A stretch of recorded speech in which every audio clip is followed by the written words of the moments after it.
Ito ang balita ngayon, viral at pinag-uusapan ngayon sa mundo ng social media. Ang di umano'y balitang PNP Colonel Hector Grijaldo matapang na nagsalita sa Senado at buong katotohanang isiniwalat sa publiko ang di umano'y nangyaring tila pananakot at panunuhol ng Kongreso sa kanila para idiin ang Administrasyong Duterte sa naging kampanya nito noon laban sa pinagbabawal na gamot. Pero bago ang lahat, kung bago ka pa lamang sa aming channel, please huwag kalimutang mag-like, subscribe at i-click ang notification bell para mas maging updated ka palalo sa lahat pa ng bagong video na i-upload namin. At eto na nga mga kababayan, sa unang pagdinig ng Senado sa laban kontra droga ng Administrasyong Duterte, isang revelasyon ang isiniwalat ni PNP Colonel Hector Grijaldo matapos tila binuking sila Kong Dan Fernandez at Congressman Benny Abante at isiniwalat nito sa kanyang sinumpaang salaysay sa Senado at sa harap mismo ng dating Pangulong Duterte na di umano'y sinubukan siyang utusan ni Congressman Dan Fernandez at Kong Abante na basahin ang isang affidavit na magdidiin kay dating Pangulong Duterte sa di umano'y reward system na nangyayari di umano sa kampanya nito noon kontra sa ipinagbabawal na gamot at tila may panunuhol pa ito.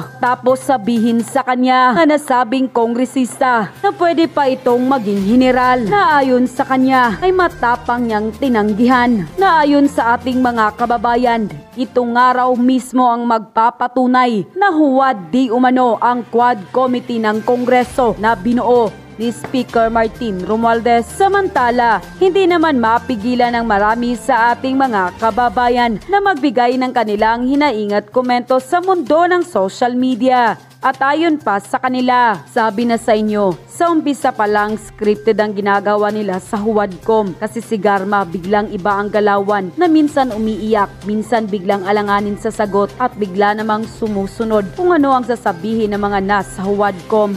Isang hearing lang sa Senate, compare sa napakahabang plano ng Quadcom. Gumuho kaagad ang stick to the plan nila. Bistadong muro-muro investigation sa Kongreso. Di man lahat, pero dapat pong kilalanin natin ang mga kongresong yan na anay sa lipunan. Nako, matakot na kayo Dan at Abante. Nagsalita na ang Duterte. Magpapain lang kaso si PRRD against sa inyo. Bakit kasi kailangang sundin nyo si Tamba? Alam nyo namang sa simula may mali na. Mali ba ang gusto lamang ng Administrasyong Duterte ay mapabuti at maging safe ang ating bansa? Sana inatupag nyo na lamang ang totoong problema ng ating bansa. Hindi yung takot kayong mawalan ng kapangyarihan. Nakakahiya na mga public servant. Di baling mabatikos, mandaya, basta may pera. Samantalang itong pulis, di baling walang pera, basta't nasa katotohanan, maninindigan. End quote. Oh, anyari? Ba't biglang bumait si Pastor? Bumait si Pastor Abante. Oh, naintindihan ko naman ang kalagayan ng ating Pangulo tulad ni Congressman Fernandez. Yan po namin yan kasi wala nang naging mayor siya. Magulo sa Davao eh. Huh? Naging mayor siya, talagang sa Davao magulo. Ang daming NPA, ang daming drug pushers.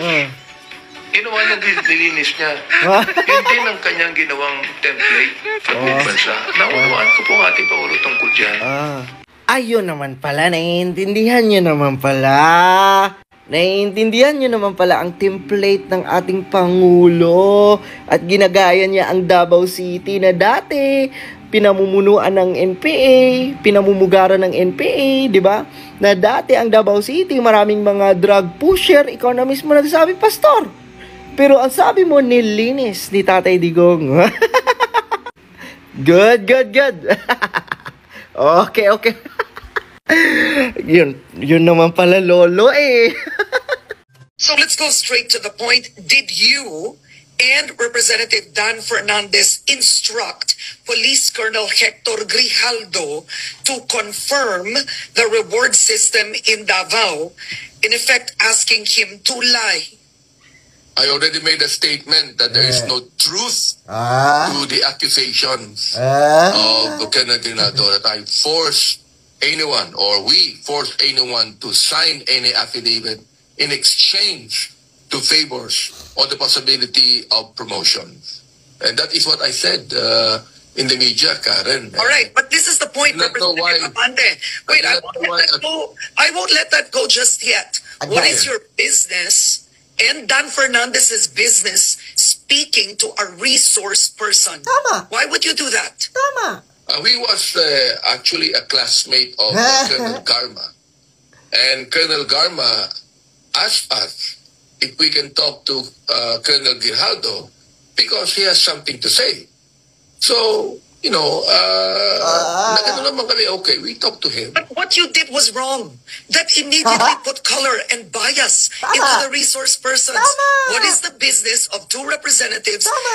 speaking to a police colonel who is meant to be under oath, give his testimony? You should not have spoken with him. Tama. No, he was not under oath in the Senate, yes. But when we talked to him, we were talking to him in response to what Colonel Patay Garma ka, said. Pastor. No, but in the end, he was going to speak in the Quadcom. They Tama. are under oath in the Quadcom. Tama. Yes, Correct? that's true, yes. Yes, so why would you But we speak never- to... we never- No, the point is this, Representative Abate. Yes, Do you, in the lower house, do you all speak to your resource persons before they attend the hearing? Bleh. Not necessarily. Not. Isa coconut. Pastor! Diyos ka. Pastor ka pa naman din. Huli ka na. Huli ka na, Pastor. Ano ba? Parang hindi na umabante. Parang umusog. Ay, hindi pala. Umatras. Tama! Tama si Karen Davila. Bakit nyo kakausapin ang resource person bago mag-hearing? Bogo! Syunga-syunga! Of course, pwede nyo yung imanipula. Pastilan, wala. Di ba? Wala. Doon pa lang, talo na sila. O ano na, tuwadkom? Tuwadkom, ano na? Hindi mo dapat pwedeng kausapin ang resource person. Tama. Kasi kayo dapat ang magigisa. Pero bakit nyo kakausapin bago ang hearing? Ano yan? Set up? Ano yan? Scripted? Da! Pastor! Yaaks, nakakahiya ka. Di ba? Pastor Abante, nakakahiya ka. Kung saan kang church na belong, my God, nakakahiya. Tigil mo na yan. Madadamay ang mga mababait at mabubuting pastor sa pinaggagawa mo. Tila iniiwasan to ng mainstream media. Pansinin nyo ha, pansinin nyo kasi puro ang balita tungkol sa pag-amin ni Pangulong Duterte na merong death squad. Alam mo yun kung ano-anong binabalita, pero ito mukhang talagang alam niyo yun, iniiwasang ibalita.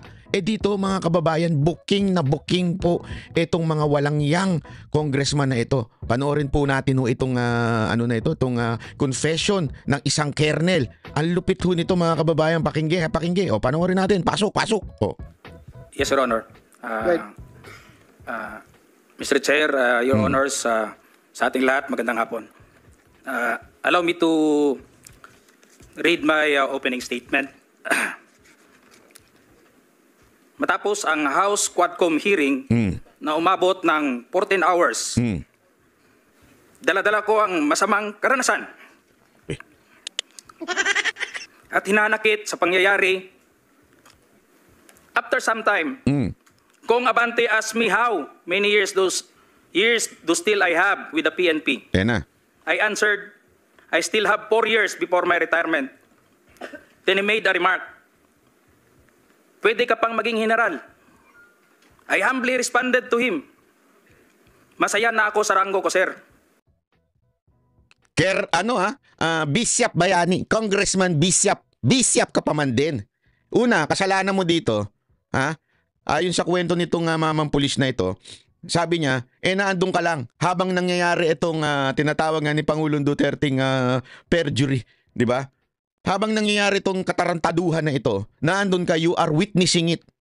And you do not only agree sa mga nangyayari, pero kayo po mismo ay nagkukumbinse dito na sundin yung script. At by saying, uy, pwede ka pang maging general.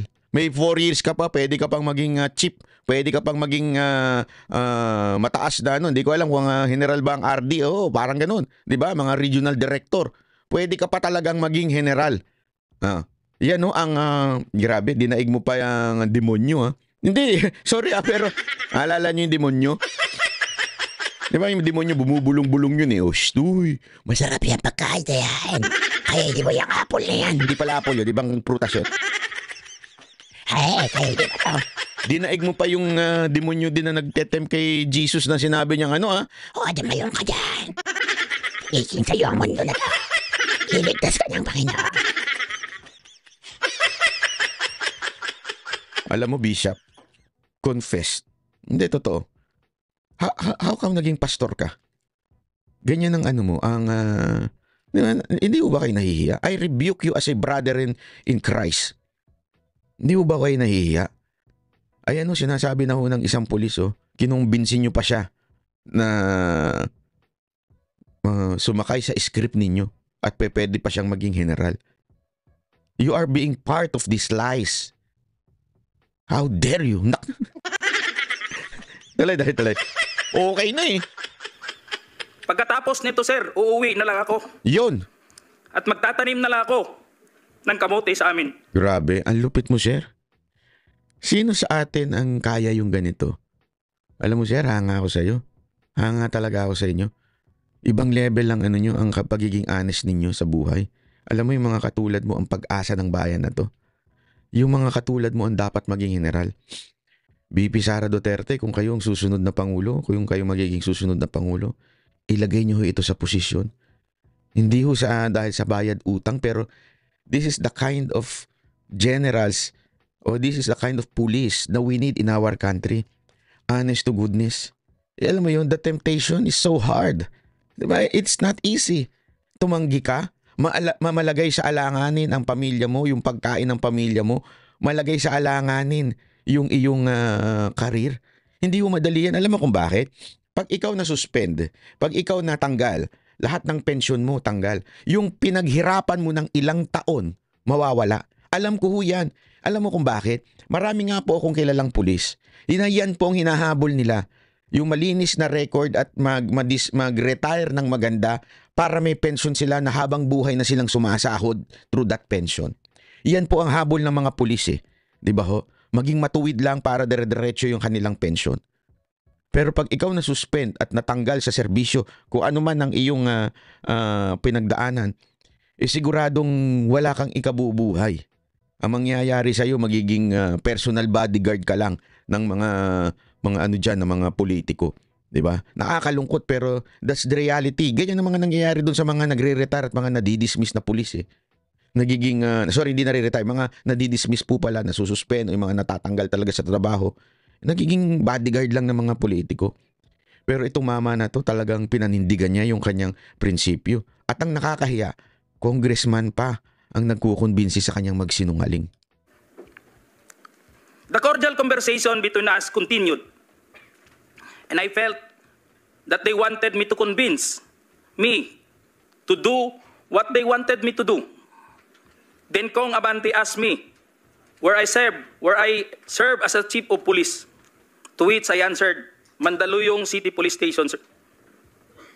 Kong Abante then persuaded me by saying, ikaw naman, Colonel, ganito na lang. Alangan namang walang insidente o pangyayari sa panahon na yon.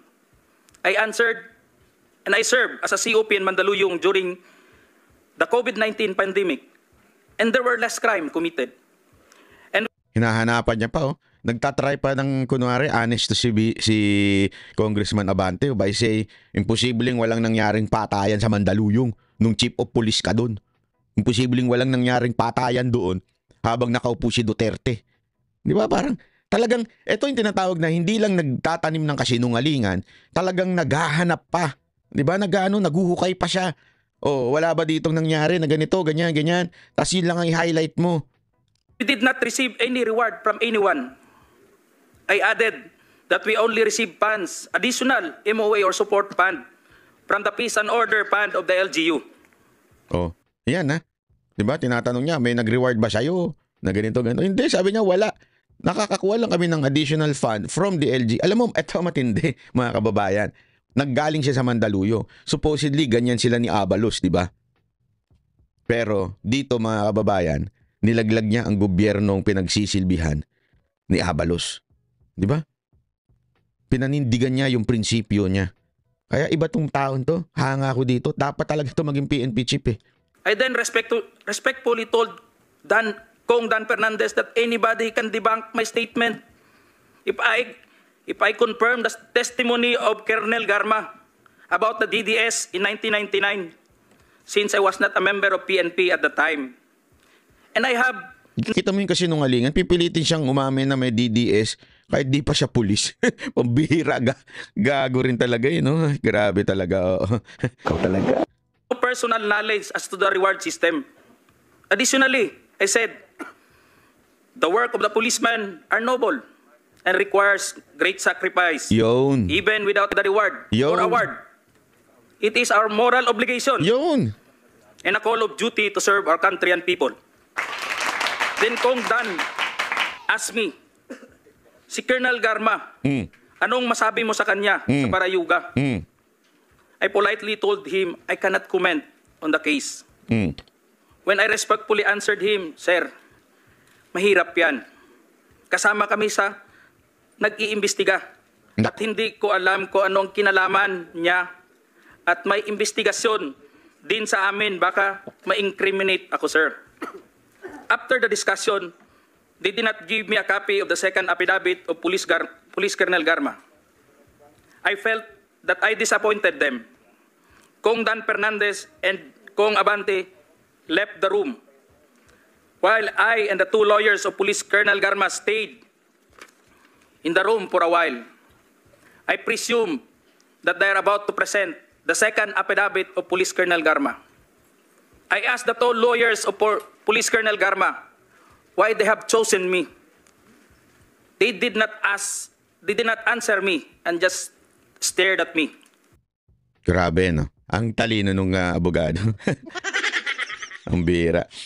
Alam kasi nilang, kasi may paninindigan tong maman to. Eh nung tinanong itong pulis na ito, na doon sa abogadong nandun, bakit kaya ako pinili? Hindi na ho sumagot. Alam nila eh. Alam nilang may prinsipyo ito maman to, baka mapahamak pa sila eh. And that I went back to the hearing room. When I went back to the hearing room, I immediately called the attention of Police Colonel Lito Patay, who were sitting behind the witness table. We proceeded at the back of the lobby area when they suspended the hearing. I confided and discussed to him what happened in the room with Kong Dan Fernandez and Kong Abante and the two lawyers of Police Colonel Garma. That's all, Mr. Chair. Thank you, Colonel Grijaldo. What motivated you to speak before this committee?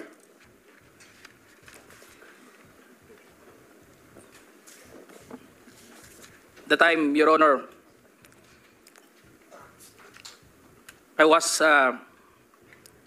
insulted and it is very offensive. Grabe. And I think it is inappropriate for anyone to act like that. So meaning, you feel that you are being coached to make that statement? Yes, Your Honor. I feel I've been corrupted to make that statement, Your Honor. Just because that time, habang nag-uusap-usap, habang nagkakaroon ng deliberation doon sa hearing, Your Honor. Alam nyo, gusto ko itong mamit tong mama na to. Kung sino man na may kilala dito sa pulis na ito, gusto ko ho siyang mamit. Gusto ko lang ho siyang kamayan at saladuhan. Kasi grabe ho, iba ho itong maman to. Hindi ho madali ho ito. Mahirap po itong ginawa niya. Mapapahamak ang pamilya niya, ang karir niya. And yet, ginawa niya ho ito. Alam mo, kung ako lang talaga may katungkulan sa gobyerno, talagang gagawin ko itong mataas na ang posisyon. Grabe ho kasi, ang galing ho ng mama na to. Yung honesty niya, yung pressure. Pressure ka ba naman ng congressman? Na alam mong bata ni ano? At alam mo yung boss mo, pinili ng bata nung boss, yung... Di ba? Pinili nung bata ng boss nila. Imaginein mo ha. Di ba meron tayong meron akong bulong-bulungan na si PNP chief ay pumili sa kanya yung mismong boss nila nila Kong Abante. Di ba? At saka ni Fernandez. Mantakin mo nakaya mong palagan. Grabe saludo ako sir sa'yo. Saludo talaga ako sir. Sana ma-meet kita sa buhay na ito. At masaluduhang man lang kita, mapasalamatan kita. Alam mo yun? Hindi ko alam kung may present nila si Colonel Garman at that time, Your Honor, na mag-ano ng second supplemental, ay yung supplemental affidavit niya. So do you feel harassed? Did you feel harassed? It's an harassment and very offensive, Your Honor, and uncalled for anybody. At that time, I was wearing my uniform Yun. You're wearing your as uniform police officer. and you are being told to lie. Parang Am I correct? gusto nilang magsisinungaling po ako, Your Honor. I'd like to ask the Colonel, sino yung idiot na superior mo? What is the question, sir? Who is the superior of... Yes, the one who... Alam mo ano ang ginawa ng ulol na yon? Subornation of perjury. That is a crime. Tingnan mo sa revised penal code. Subornation. Sige po, I think you already stated it, kay Colonel Grijaldo. Grabe, no? Tinuturoan pa niya si Coco Pimentel. Hindi. Hindi naman sa kasi dinidini Pangulong Duterte na that's a crime. Nasagot na po niya, Mr. President. Yes, nasagot niya na, pero pwede bang i-include natin sa kasi dapat gagawa ng report yan, 'di ba? After hearing, meron niyang parang i-suggest na kasuhan si ganito. Sana isama sa report yun, nakasuhan yung 2 congressman na yun. Testimony na po niya. Sige po, can we now proceed? Who has questions? Di pa tapos ito naman naman madali ka eh. I'd like to make it clear na yung ginawa ng idioto na opisyal mo o classmate mo. Sir, it's not officer, congressman. Congressman ang nagsabi sa kanya. Ganun, congressman. Yung idioto na congressman, subornation o perjury yan. He was suggesting, the mere suggestion of what he wants you to do is already a crime under the revised penal code. Yung inuudyok mo yung tao na mag-execute ng affidavit falsely or making a false narrative, subornation of perjury. Yes, that's a crime under the revised penal code. Yes, sir. Thank you. Sige, sir, because, we are operating under, time constraint. Grabe, nagmamadali talaga to si Coco Pimentel. Sabi niya, madadali itong mga friendship natin eh. Hindi. Huwag naman ganun. Ikaw naman ba binabalansi lang niya. Ikaw naman, binabalansi lang. Hindi, alam niyo mga kababayan, ito po isang bagay na nakakalungkot sa ating bayan, di ba? Talagang mga congressman pa ang gagawa ng ganyan. Di ba? As in, so sa madaling salita, it is really true. Yung matagal nang sinasabi nating lahat na yung Quadcom is a scripted hearing so that maidiin ho ang mga Duterte, Senator Bato, si Senator Go, at lahat ng kaalyado ni Pangulong Duterte ay maidiin at makasuhan. At lalo na ho na masira ang imahe ni Pangulong Duterte at ni VP Sara Duterte. Siyempre, pag nasira ang imahe ng mga Duterte, masisira ang imahe ni VP Sara Duterte. At pag nasira ho yun, mamamayagpag sa yung kanilang boss. Yun ang akala nila. Mananalo na yung kanilang boss. Sa tingin nila yun pero ako, I don't think so. Kahit anong gawin yung kasinungalingan, alam nyo, ang sinungaling, you can conceal it for a certain time. Ang mga katarantaduhan, you can conceal it in a certain time. And this is the truth. Why? The Bible says so. Di ba? Lahat ng mga kasinungalingan, yes, matatago mo yan, pero it will be revealed someday. And this is the day that the Lord has made. Hindi totoo. This is the day that the Lord has made. He revealed etong baho. Nakakaya. Bishop pa man din. Nakakaya talaga. Di ba? Ang baho nitong Quadcom na ito. Ito na, lumalabas na lahat ng pinagsasabi nila. At ilan pa kaya dyan ang tinuruan nila ng script? Garma, Paganyan ka na lang ba? At yun na nga mga kababayan, ano na ang masasabi mo? Kung mayroon kayong hinaingat komento patungkol sa balitang ito, please comment down below. Pag-uusapan natin yan sa comment section. At kung nagustuhan nyo ang video, ay huwag kalimutang mag-like at i-share na din para mas marami pang makaalam at umabot ito sa marami sa ating mga kababayan. Maraming salamat po.